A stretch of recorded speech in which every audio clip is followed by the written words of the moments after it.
दिल्ली से सटे गाजियाबाद में लव जिहाद का मामला सामने आया है। इंदिरापुरम में दूसरे धर्म का एक लड़का हिंदू नाम रखकर दो लड़कियों को प्रेम जाल में फंसा लिया। आरोप है कि उसने दोनों लड़कियों का धर्म परिवर्तन भी कराने की कोशिश की। इसकी जानकारी जब लड़कियों के पिता को लगी तो पहले बेटियों को समझाया, मगर बेटियों के ना समझने पर उसने हिंदू संगठनों का सहारा लिया। इसके बाद हिंदू रक्षा दल के सदस्यों ने इंदिरापुरम थाने की एक चौकी पर प्रदर्शन किया। प्रदर्शन के बाद पुलिस ने आरोपी लड़के को गिरफ्तार कर लिया। एक पिता अपनी 6 बेटियों के साथ इंदिरापुरम थाना क्षेत्र में रहता है, जिसने एक फ्लैट खरीदने के लिए प्रॉपर्टी डीलर का सहारा लिया, जहां उन्हें राहुल नाम का शख्स मिला। उसने फ्लैट खरीदने में मदद की।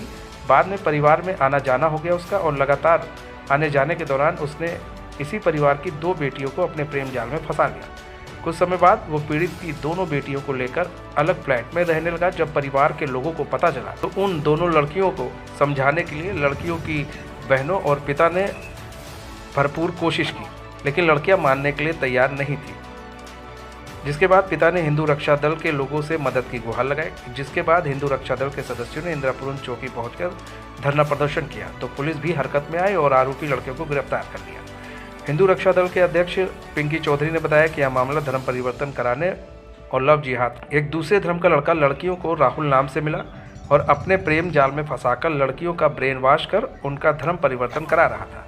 इससे पहले वो लड़कियों का धर्म परिवर्तन करा पाता, उसका भेद खुल गया तो परिवार ने अपने स्तर से बेटियों को घर लौटने को कहा, लेकिन वह नहीं मानी तो पीड़ित ने लोगों की मदद से आज थाने में अपनी शिकायत दर्ज कराई है।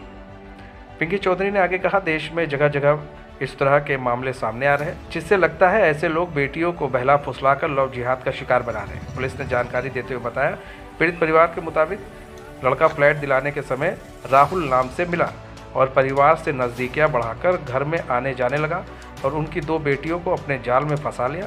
जिसका भेद खुला तो वह दूसरे धर्म का लड़का निकला।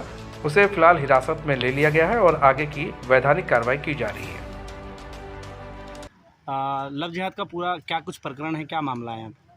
ये मामला है, हमारे हिंदू परिवार में 6 बिटियां हैं जी। एक बुजुर्ग हैं उनकी, और इसने जो ये मुसलमान लड़का है, इसने राहुल बन के उस परिवार पे ऐसा कब्जा कर लिया, उनकी दोनों बेटियों को ऐसे अपने कब्जे में कर रखा है कि वो अपने राहुल बन के वो उनके घर में भी उसने एंट्री की, और घुसने के बाद दोनों बिटियाओं के साथ भी उसका जो है प्यार चल रहा है। मतलब बड़ा बुरा हाल है।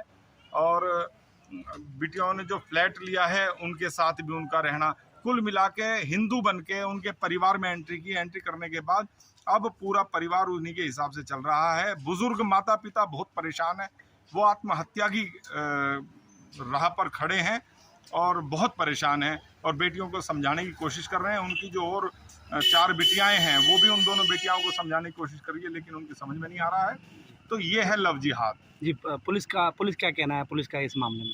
असल में उसने बिटिया के अकाउंट में ही 14 लाख रुपए डलवाए अपने पिता के अकाउंट से, उनके साइन करके बिटिया ने खुद ही और अपने अकाउंट में डलवा लिए।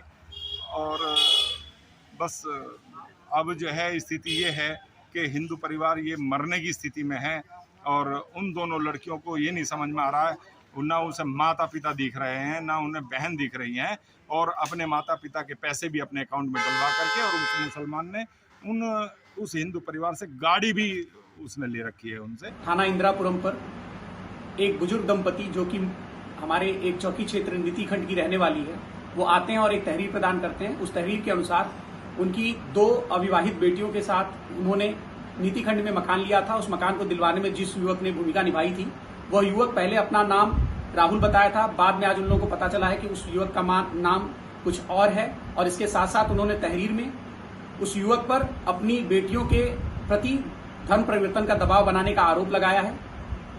प्रथम दृष्टया आरोपी से जब पूछताछ करने पर पाया गया कि आरोपी ने अपना नाम बदलकर बताया था, तत्काल मौके पर आरोपी को हिरासत में लिया गया है तथा आवश्यक वैधानिक कार्रवाई की जा रही है।